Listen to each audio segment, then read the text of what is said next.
Bonjour, Stéphane de Mototrail USA. Les motos viennent de rentrer de l'Alpine Loop, on est dans le Colorado, on est sur le Continental Divide, la dernière Continental Divide de l'année 2024. On est parti il y a quelques jours de la frontière du Canada et on se dirige vers la frontière du Mexique. Alors les motos, elles rentrent, elles sont toutes sales, vous le voyez.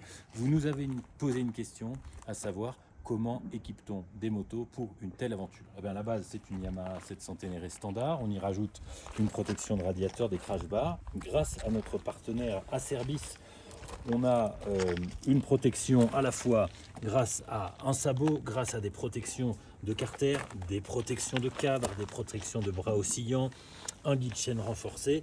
Bref, ça évite en cas de chute de faire de trop gros dégâts sur les machines. On doit également transporter un peu d'équipement. Ici, c'est la moto du guide, un Reckless 40 litres. C'est notre partenaire Mosco qui nous fournit ces valises légères.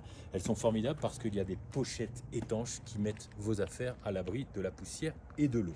Sur les bagages, on remarque le petit boîtier Zoleos. C'est un boîtier satellite qui nous permet de positionner les motos et de savoir où sont nos riders, et ensuite, en cas de pépin, de pouvoir faire un petit texto à l'organisateur ou déclencher les secours avec le bouton SOS. Dernier point, sur la moto, il faut naviguer, et là on a un outil formidable.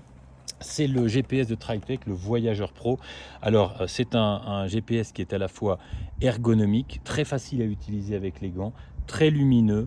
On a vraiment des détails très précis. Puis il y a une fonction super, c'est la fonction Buddies, celle des copains. On voit ses copains tout au long du parcours. On sait où se situent les uns et les autres. Enfin, dernier point, évidemment, les pneumatiques. Cette année, la montre que nous avons choisie avec notre partenaire Dunlop, c'est le Trail dans la série Trail Max. C'est le modèle Red qui correspond parfaitement à notre trajet, puisque nous sommes essentiellement en tout terrain à travers du sable, de la poussière, des cailloux, de la boue, bref, des pierres et tout ce qui s'ensuit.